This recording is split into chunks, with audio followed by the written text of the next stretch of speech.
Hello, everyone. The time is now 10 a.m. on Monday, April 3rd, or April 4th, excuse me. And we'll be getting started just momentarily. We're waiting for a few more folks to join in. We see you. Good morning, Helene. Gloria, Debbie, Kathy, good to see you again. Glad to have you joining us again for the session. This is the Exploring the Paranormal series with Mr. Brian Clune. This is part 3 of the series. And today we're going to be taking a look at the Queen Mary and her haunted history. So we just wanted to remind everyone that right now we're in a Drive to 100, which is encouraging OLLI members to bring in other OLLI members and join the party, so to speak, increase our membership. We really love to see you invite friends and family, enjoying the free remote classes and taking advantage of all of the great resources that are available through the Osher Lifelong Learning Institute here at California State University, Dominguez Hills.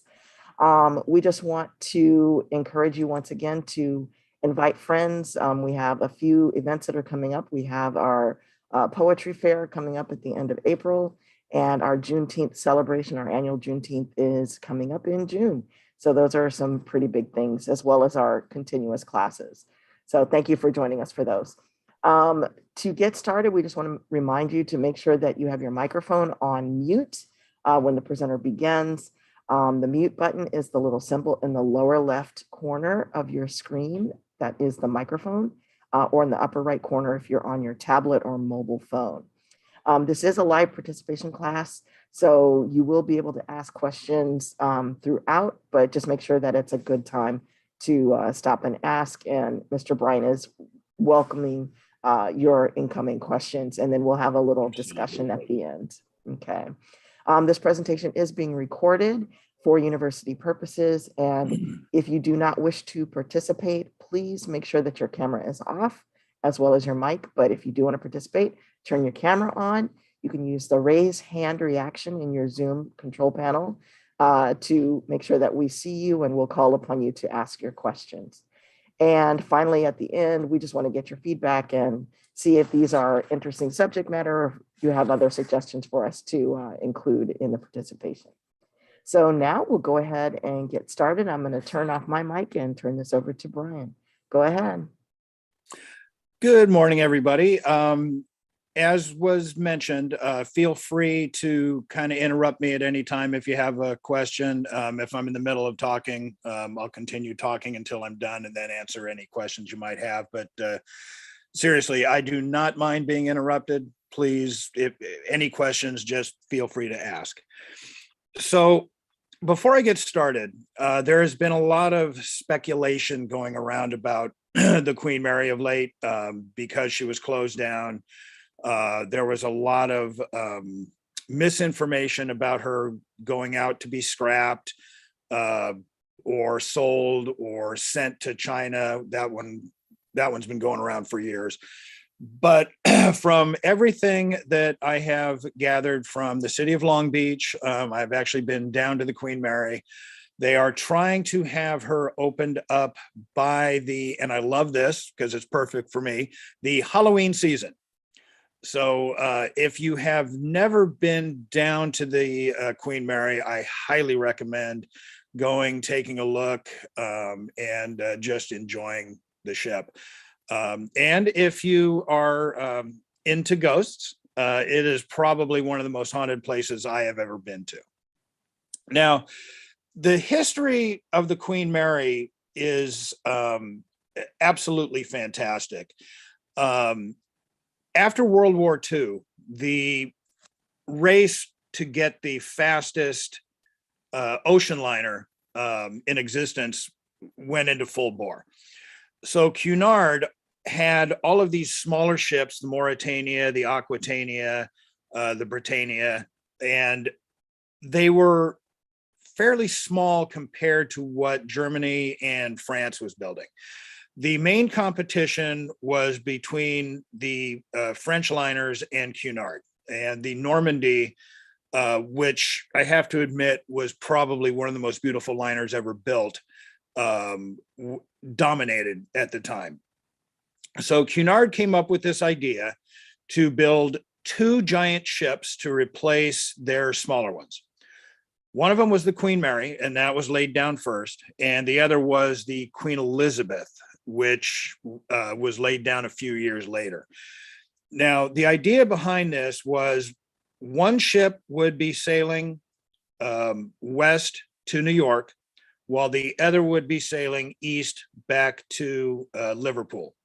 And they figured that the amount of people that could be carried on these ships would completely replace the smaller liners, and then these smaller ships could do more local, shall we say. Now, the ship began in 1930, but when the Depression really hit full bore, it was shut down, and it sat for a few years until the British government made a deal between Cunard and the White Star Line. Now, many of you may know the White Star Line from the Titanic. The Titanic was part of the White Star Line. The British Crown forced Cunard and the White Star Lines to combine, and that became the Cunard White Star Line. And there's a funny story, and it actually is true, about how the Queen Mary got its name. The Cunard always named their ships, and I'm not really sure how to say this, with a Ania at the end, Britannia, Aquitania. And the Queen Mary was going to be, if I remember correctly, the Queen Victoria, which was close. The Cunard line was required to give the Crown periodic updates on how the ship was going, because it was at that time being completely funded by the British government.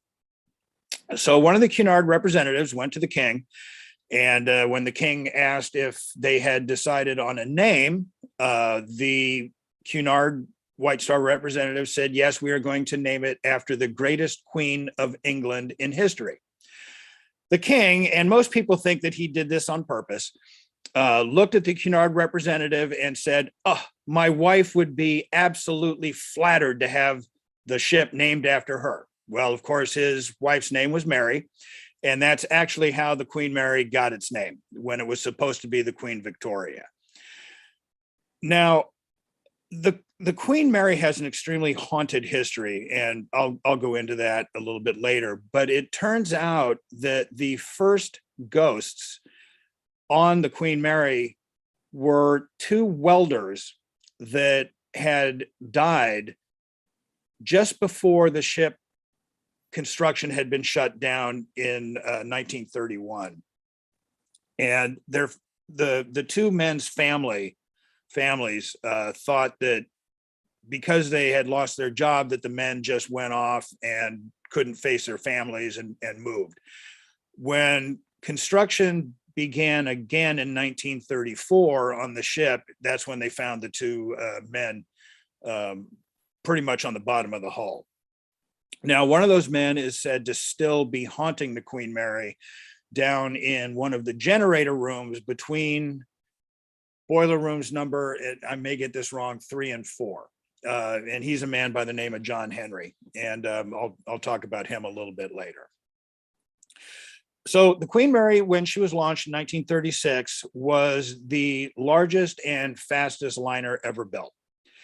And on her maiden voyage, many people thought that she would try and win the Blue Riband, which was a trophy given to the fastest crossing of the Atlantic.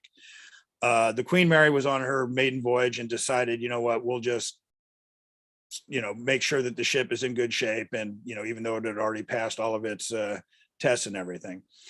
The following cruise, the Queen Mary hit some rough seas, and she didn't have any handrails, and going down the steps, there were these wooden handrails, and they were just these slick wooden handrails. The children in third class would actually slide down the rails. And as I said, the Queen Mary hit some very turbulent weather, and one of the children was sliding down and the Queen Mary hit a wave. It pitched the ship up. The little girl fell down, broke her neck, and died, unfortunately. And she is said to still haunt the area forward on B deck, just by the nursery. And the nursery is supposedly haunted as well. So when the ship got back to England, Southampton, she was laid up, and they put nubs on all of the wooden railings in the middle of the stairway, and they put handrails along all of the passageways. That took a few months, and then the ship was finally released again. However, the Queen Mary was never what you would say had the best ride of any ship. She actually garnered the nickname of the Rolling Mary. She would pitch from side to side, back and forth, and just not a great way to travel if it hit rough seas. They eventually put stabilizers on it, which solved most of the problems, but not all of it. So the Queen Mary actually did have, a reputation for pitching, rolling, which is why she garnered the name. When World War II started on September 1st, 1939, the Queen Mary was actually sailing towards New York. When she got the call that England had declared war on Germany, it was September 3rd, and the Queen Mary was ordered to stay in New York to be converted into a troop ship. Now, a lot of people say that the Queen Mary was turned into a warship. That was not true. She was never a warship, but she did have anti-aircraft armament and things like that put on her for defense. But she was basically a troop ship. At that time, her RMS was changed to HMT, His Majesty's Transport. Now, in that capacity, the Queen Mary could carry a huge amount of troops. And in the beginning, am I sharing this new Yes, we're photo? Okay. So in the beginning, the Queen Mary would transport troops from New Zealand, Australia, Singapore, back to Garrock, Scotland, where the troops would be dropped off, and then they'd be prepared to go over at this time to France, before France had fallen. And unfortunately, since the Queen Mary was designed for the North Atlantic route, she did not have any air conditioning. She was not meant to ever travel through 100-degree temperatures, and being crammed with troops, a lot of the Anzacs actually passed away from heat stroke just trying to go from Australia to either Garrock, or at some points they were dropped off in Egypt for the North African campaign. When the United States finally entered the war, the Queen Elizabeth and the Queen Mary were turned over to the United States government as troop ships to bring U.S. troops over to England, again, Garrock, Scotland. Now, even though the ship was given to the U.S., she was completely crewed by a British crew. So even though the U.S. government was, saying who was being transported over, the ship was still under control of the British government. Now, the photo I have up, this is actually the Queen Elizabeth, but this is basically what the Queen Mary would look like, transporting troops over to England. The Queen Mary still holds the record for the most people on board a single ship in history, and it was 16,586, if I remember right, on one crossing over to England. And that's a record that even today has not been broken, as one can imagine. We just don't cram that many people on, although I think the cruise liners might actually try. Now, there are two significant things that happened during World War II that have a direct correlation to the spirits on board the Queen Mary. So the photo I have up right now is the HMS Curacao. This was a light cruiser that was built by the British government for World War II.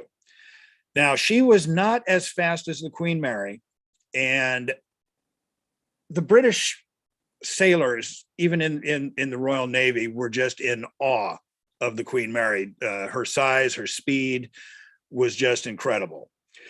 So the captain of the Curacao, knowing that his crew wanted to get some pictures of the Queen Mary, was trying to follow the Queen Mary's zigzag course. The Queen Mary and a lot of the ships back then would do a zigzag to try and avoid German submarines. So unfortunately, the Curacao got too close and zigged when it should have zagged. The Queen Mary zagged when it should have zigged, and it literally cut the ship in half. It cut the Curacao in half. 335 men were killed. Many of them got sucked up under the Queen Mary, and we'll just leave it at that. To this day, people will hear the sound of rushing water, because the Queen Mary's bow was pretty messed up. It was bent. Water had gotten in. Luckily, the watertight doors had sealed it shut, so there really wasn't any problem. But the sound of water rushing into the Queen Mary when people are in the bow of the ship, the sound of screams have been heard. And I mean, the stories have been coming since the accident, basically. Even the crew have reported hearing it, and some of them actually didn't want to sail on the ship, thinking that, because it was haunted, that they just didn't want to be on what they considered a cursed ship. I myself have actually not heard the sound of water rushing, but I have heard the sound of men screaming when we were doing an investigation in the forward cargo hold, which I have to admit was a bit disturbing. There is another incident which really doesn't have a whole lot to do with the ghosts per se, but during one of the crossings, when I believe it was the 10th Armored Division was aboard the ship, there was a young war correspondent by the name of Paul Gallico, who was on that cruise heading to England. And a day out of from getting to Garrick, Scotland, the Queen Mary was hit by a rogue wave, and the Queen Mary was literally 15 degrees from capsizing. So it was rather frightening for everybody aboard. Later on, Paul Gallico wrote a book called The Poseidon Adventure, which was, he got the idea from the Queen Mary and the rogue wave that hit when he was on board. And I'm pretty sure everybody has heard of that book and movie. So, that's one that I've always kind of gotten a kick out of.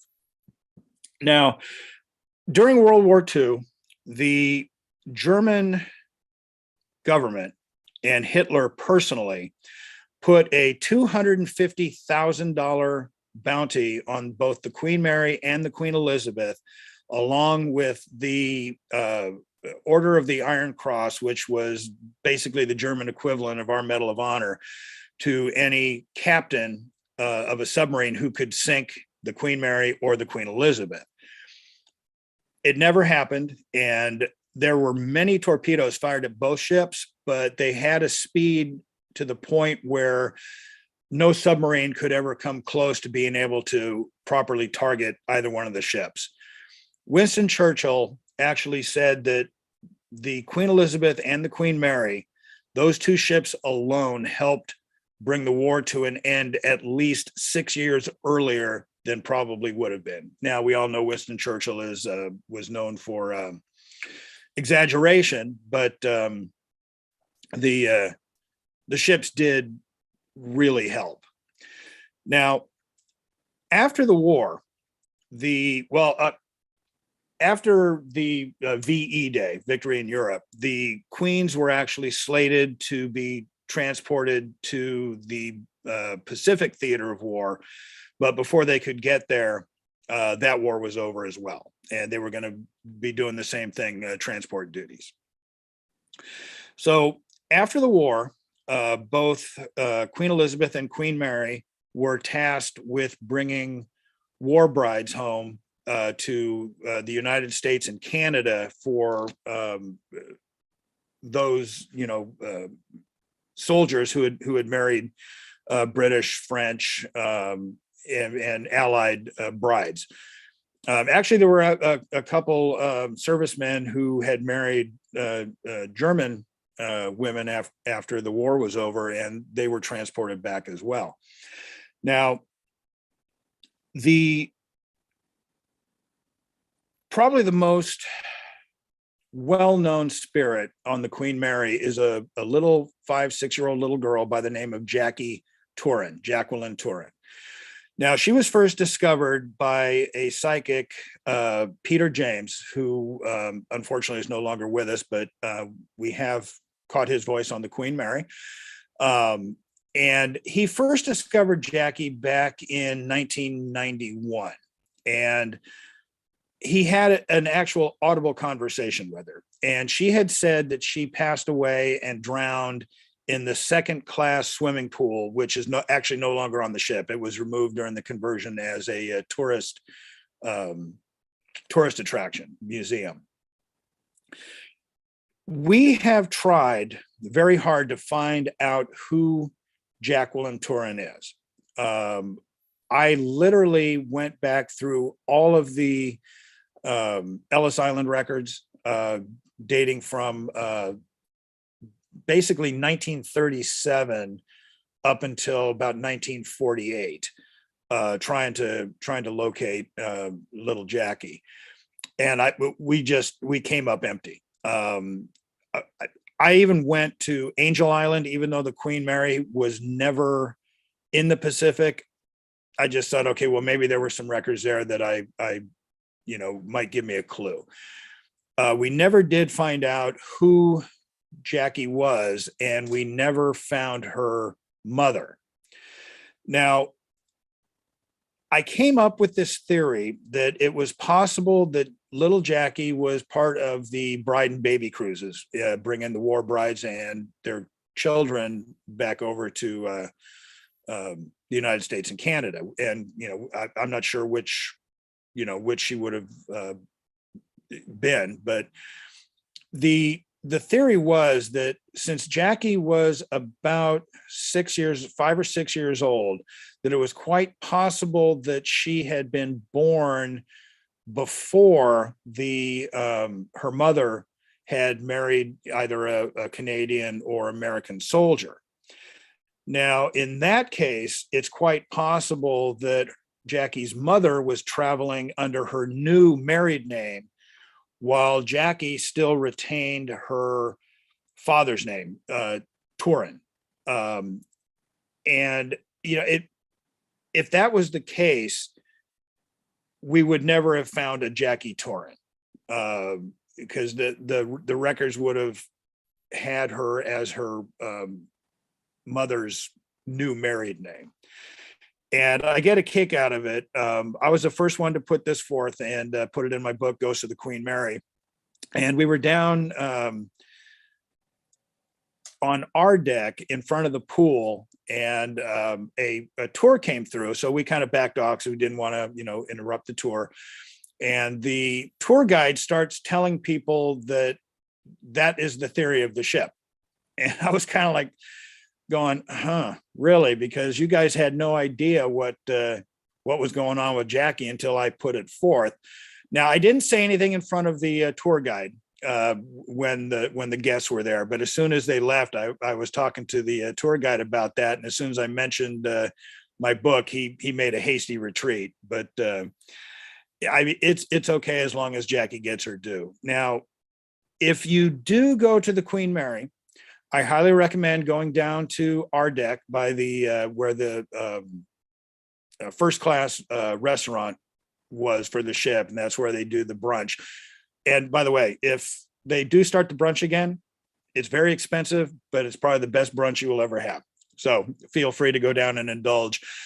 But so if you go down to our deck, you can go to the outside of the pool. And unfortunately, they have the pool completely closed off now because they haven't taken care of it. And the tub itself is starting to sink. A lot of the tiles are falling off. So they've pretty much closed it off for folks now.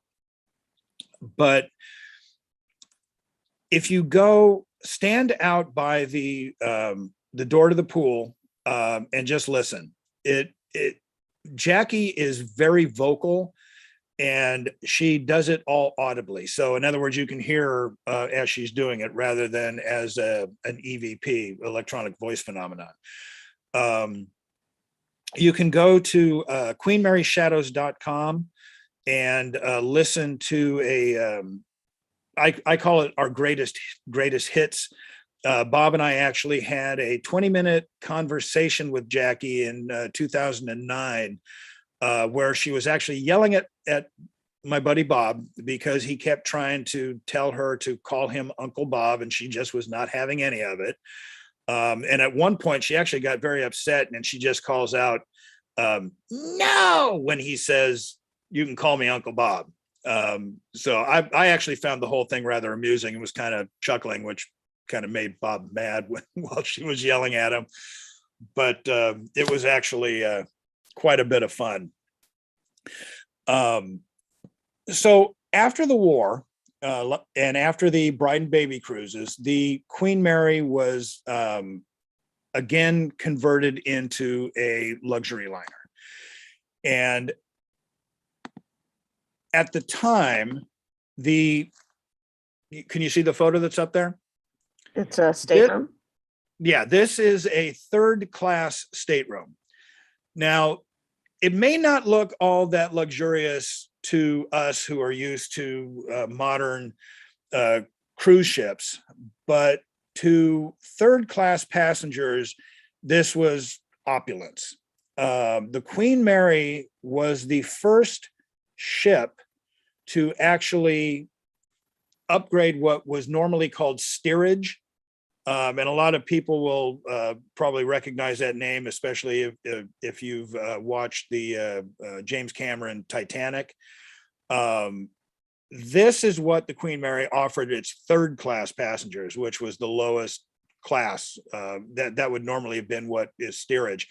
So you can see just by this that the Queen Mary did offer even its lowest paying passengers a modicum of comfort that in that day and age was just unheard of for that class. And a lot of folks actually traveled on the ship just because of that. The Queen Mary during, I would say from like 1947 to about 1951, transported a lot of immigrants over to this country. And this is what the immigrants would have been used to coming over. Now, the one bad thing about third class, however, and this is something to keep in mind if you ever decide to take your own cruise, the forward part of the ship is the worst possible place to be if you get seasick. The forward part of the ship is the one that moves the most, and that is generally where the third class passengers would be placed. Because of that, the third class passengers were actually allowed to use the first class pool. they wouldn't get the same amount of time as the first class passengers, but because the second class passengers had their own pool at the rear of the ship, they didn't want the third class passengers having to travel all the way to the back. So they would set up certain times for the the third class passengers to go to the first class pool to use for their pleasure, which again was something unheard of in that day and time. It just was not normal. But it was something that Cunard was well known for. Its service. So the Queen Mary, after she was converted back into an ocean liner, saw some great success up until about 1957, give or take. That is when international air travel really started to ramp up.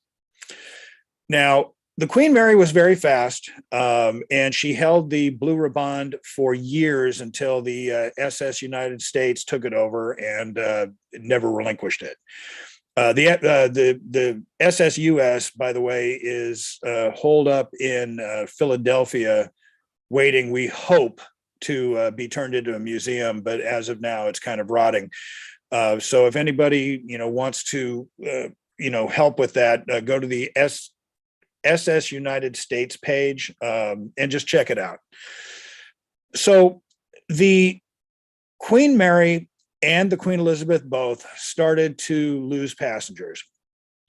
People started, thinking, okay, well, why would I spend all of this money to take 5 days to get over to Europe or to get back from Europe to the United States when I can spend a lot less money and it will only take about 8 to 10 hours, give or take. So because of that, the passenger list started to drastically decline. By the early 1960s, the Queen Mary was trying to figure out a way to stay profitable. So she started having what today would be cruises rather than just as an ocean liner to get from one place to the other. So she would go down to Lisbon and the Canary Islands and areas like that. But again, because she was designed for the North Atlantic, and the North Atlantic being very cold, she did not have any air conditioning or anything that would make a trip to the tropics very comfortable. So that didn't go over real well. By 1966, Cunard had decided that the two liners were no longer profitable and put the Queen Mary up for sale, with the Queen Elizabeth being put up for sale a year later. Now, there were a lot of bids on the Queen Mary. One of them would have sunk the ship in the Caribbean as a natural reef. Another one would have made the Queen Mary basically a homeless shelter in London area. There were a couple others that would have sunk her, but luckily, and we still don't understand why, but I'm not looking a gift horse in the mouth. The city of Long Beach decided to put an offer, and if I remember correctly, it was $3,800,000. So Cunard accepted the bid, and with the stipulation that when they sold the ship to the city of Long Beach, that they had to disable it enough to where it could never be a liner again. So in other words, they had to make sure that the Queen Mary could never sail, which is why I always get a kick out of people saying, oh, well, we can turn it back into an ocean liner. Well, there's a big hole cut in the side of it. And it just would not be feasible to ever turn the ship back into a sailing vessel. It would be difficult to even tow it out into the ocean. It could probably be towed to a dry dock nearby, but even towing it to China, it probably would have sunk before it even got a quarter of the way to China, which is why I always found that rumor rather amusing itself. but the city of Long Beach agreed to all of the stipulations. And when she sailed in to Long Beach, it was just a massive celebration. This is a picture of the Queen Mary coming in on December 9th, 1967 into the port of Long Beach. And the following day, Captain John Treasure Jones, who, by the way, haunts the ship, turned the deed over to the city of Long Beach. Now, as I said, Captain John Treasure Jones has been seen quite often in the propeller room. And we have to wonder if the man who captained the ship the longest, he actually had 2 tours as captain. If he's standing outside looking at his hull, thinking to himself, why is there a big hole cut into my ship? That was actually done for 2 reasons. One, so folks coming to visit the ship could actually take a look at the giant propeller that moved the Queen Mary, and to make sure that it could never sail again, which was one of the stipulations for Cunard. The way they converted the ship, however, was just devastating to the ship itself. It was ostensibly brought in to become a museum, but by the time they were done cutting it up, taking all of the boilers out, they should have left at least one boiler in, because it was a Yarrow boiler, and it's one of the most historic boilers ever built for a ship. They took out all but one engine room, and I mean, just literally gutted the ship. The lower parts of the ship, there's virtually nothing there. There's just these cavernous rooms that I just really deter from it being a museum. They cut up other rooms that were very historic, like the Queen's Salon, the first class dining area. They really kind of butchered it. I mean, it's still beautiful in its own right, but it was much more grand, shall we say, before they cut everything up. Now, during conversion is when I'm not going to say the first reports of paranormal activity, because they had actually had reports of paranormal activity from the time, excuse me, of the ship's first sailing. But it really ramped up during the conversion. And I would have to assume that the reason for that is, generally speaking, when you start doing construction on homes and things like that, it tends to ramp up paranormal activity.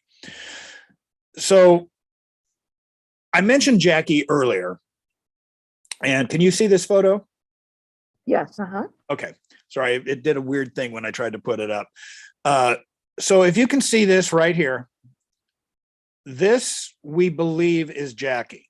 My buddy Bob took the picture because we were in the pool and we heard something odd. And so Bob turned around really quick, snapped the picture, and this came up in the picture. We never took our eyes off of her, and we started to move toward, because we were kind of thinking, all right, how did this little girl get into the pool area? Because it's completely locked up. And at the time, security actually would hand us the keys so we could go in there because we had an office on board. And as we watched, she just disappeared. She didn't duck down. She didn't move to the side. She just disappeared as we were watching.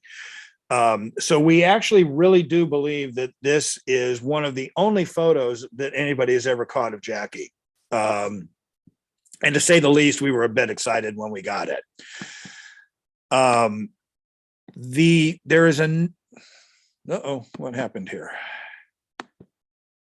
Your share had stopped. So, yeah. Okay, let me see if I can get this up. Okay. Let me share this. Okay. There we go. So this is another area where the ship has a lot of paranormal activity. Now, to be perfectly honest with you, I'm not really sure why, but this area is known as Door 13. And at Door 13, there were actually 2 men crushed by the watertight door. The problem is this is not actually Door 13. This, I'm not really sure which door it is, but Door 13 is actually forward of this on the port side. This is actually on the starboard side, in an area that is inaccessible to guests on the ship. This Door 13 was put here by Disney when Disney owned the lease on the ship, and they were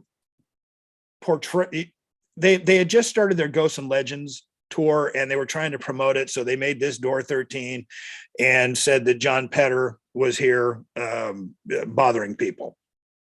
The funny thing is John Petter is known to be here, so we're kind of wondering whether just the mention that he is there actually brought him from his original Door 13 to haunt this area.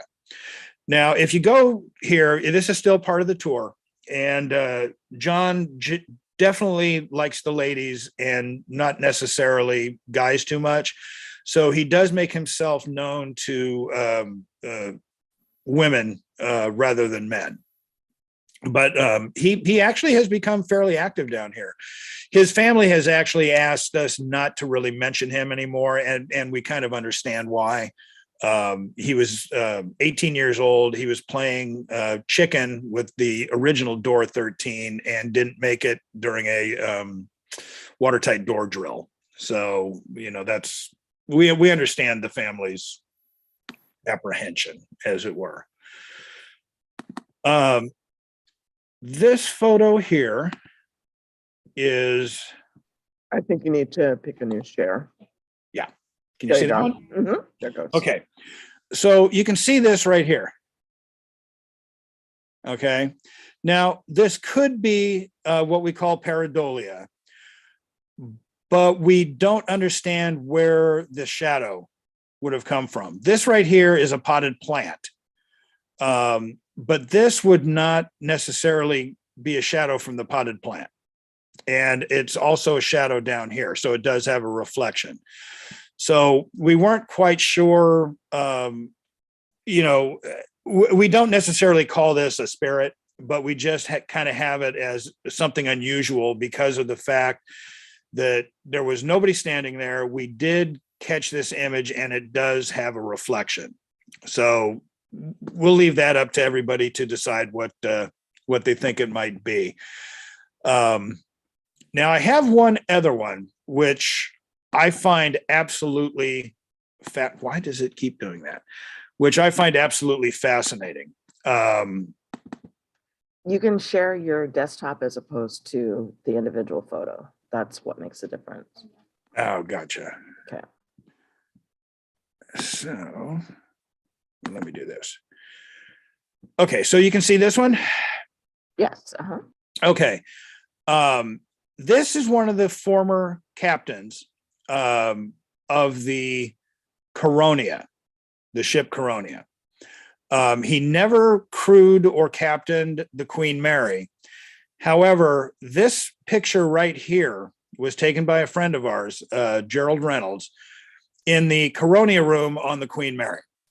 And we were kind of looking at it going, okay, this looks like him.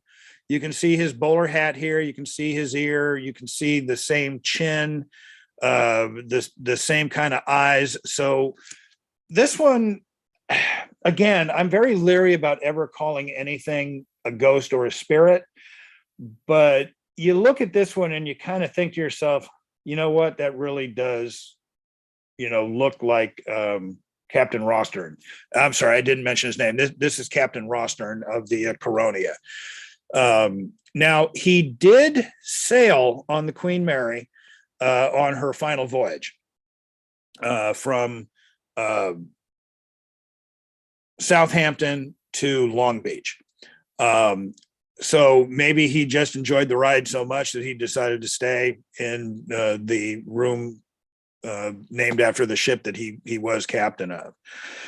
Now, there is a rumor on the ship, and I don't know if you folks have heard the rumor of a cook who was so bad at his job that during World War II, the U.S. soldiers decided that they could no longer stand his food and put him in one of the ovens and cooked him to death.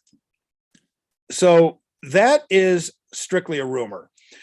If you think about it, something that overt, when there's 10,000, 11,000 people on a ship, it would have been discovered, and I'm pretty sure that the officers and crew would have done something about it. Now, we believe that the rumor started from the final cruise of the ship. From everything we gathered, the final cruise from Southampton to Long Beach was a living hell. They were only running on one propeller, which definitely slowed everything down.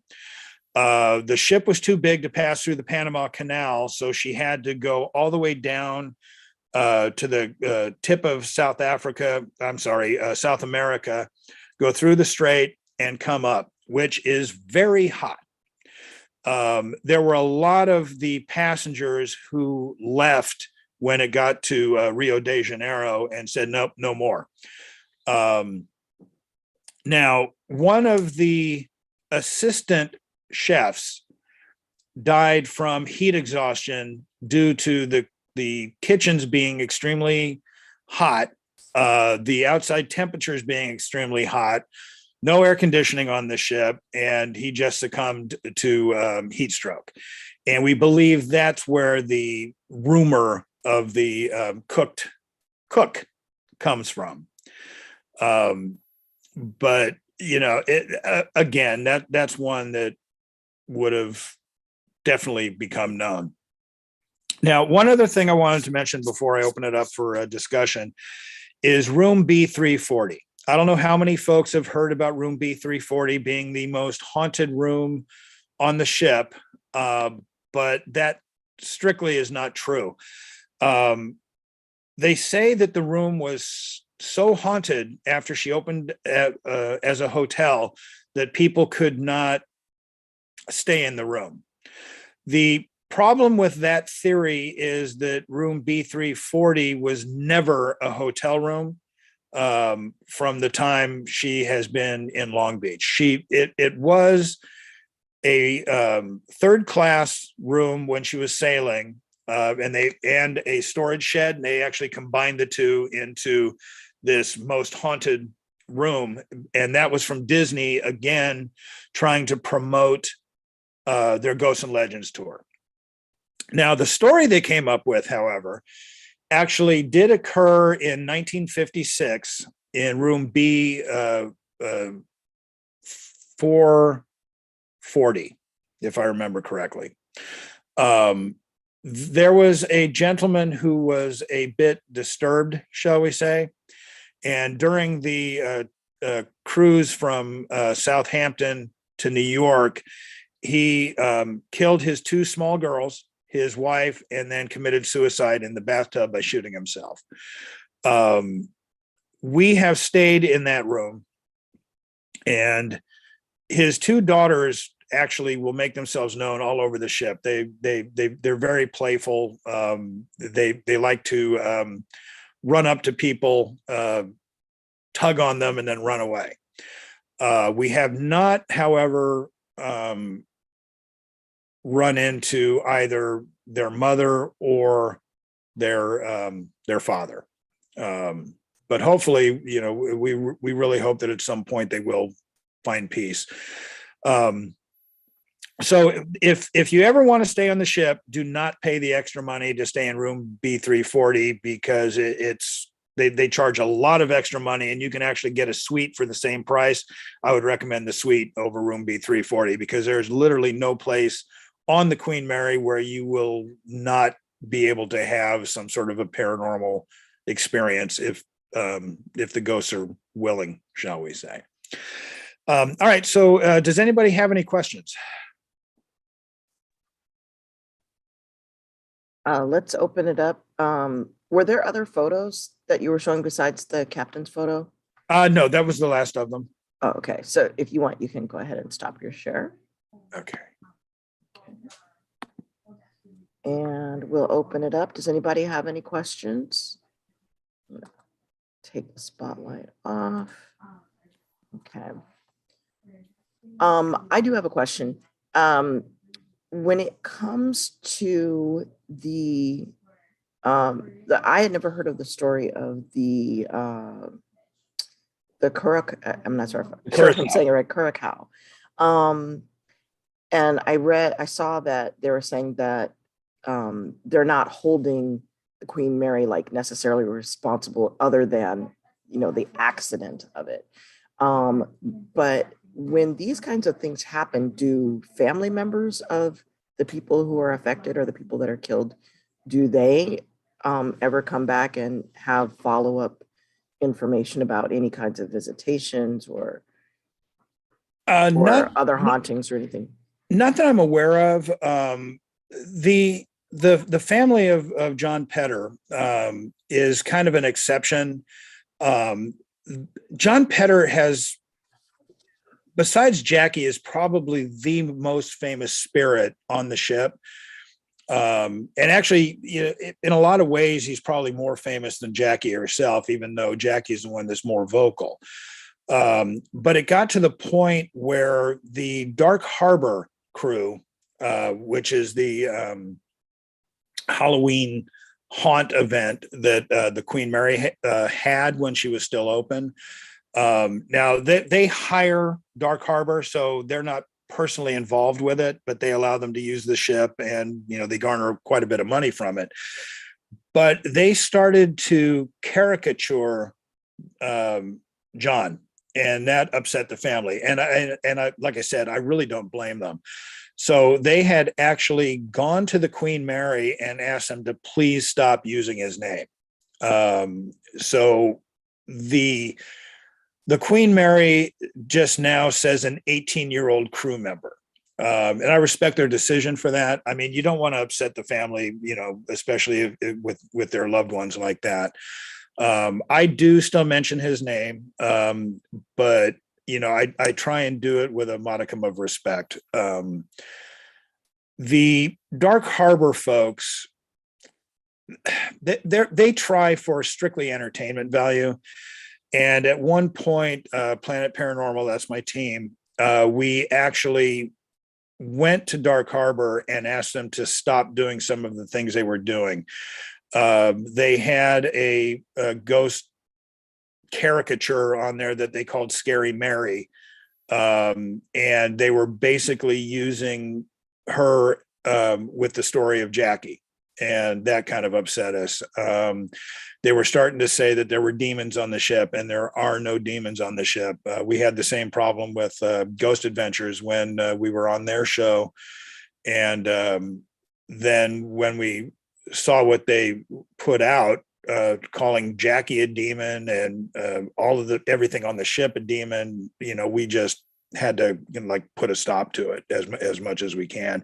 There's literally nothing on that ship that will harm anybody. There are quite a few spirits. And one of the reasons that there are so many spirits on that ship is the amount of men who passed away just coming from New Zealand and Australia. A lot of them died from heat stroke. You had prisoners of war being transported from England to the United States that were down in the forward cargo hold, which, by the way, is very haunted. And even though they were allies, the Germans didn't get along with the Italians, and the Italians didn't get along with the Romanians, and they were always fighting. And a lot of people got killed down there. And then there were quite a few folks who passed away on the ship, even though Cunard likes to cover it all up. The Queen Mary has seen a lot of deaths on board. So, that's one of the reasons. Like Peter James, had said that there is at least 600 spirits on board the ship. And I'm not going to deny it because I've had so many things happen to me on that ship that I just cannot deny that it's haunted. It's one of the only places that I will ever say is haunted. So here, this brings up another interesting question that I know a lot of people get very curious about is for those doubters, for the people who say, oh, there's got to be some other explanation. Maybe it's, ship noises or, some other thing that would cause a particular vision or a particular sound or anything along those lines. How do people actually make that differentiation to say, clearly, definitively, look, that there's no way that it could be that, or there's no way that it can't be a spirit? How do you approach those kinds of questions? Well, there are two kinds of skeptics. There are what I call the true skeptic, and those are the people who go into it with an open mind. They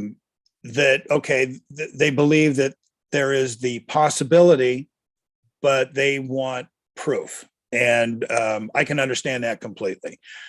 Then there are others who call themselves skeptics, but are actually just closed-minded. That would be the Society for Skeptical Inquiry. They call themselves paranormal investigators, and what they are just closed-minded people who want to disprove everything. Now, for the layman, it's not easy. There was a strange thing going on the Queen Mary, and it was close to the cargo hold. And I've actually heard voices of men who weren't there, but then there was this weird croaking, and we were like, okay, what the heck is this croaking? And we would go down there and we would hear the croaking. Then we would go down there and we wouldn't. Then we would, and it was one of these things that was just off and on. And we're like, okay, something's weird here. So we did a little bit of research and found out that Long Beach has a fish that likes to cling to ships, and it tends to croak. So by doing a little bit of research, we completely disproved that as anything other than a fish.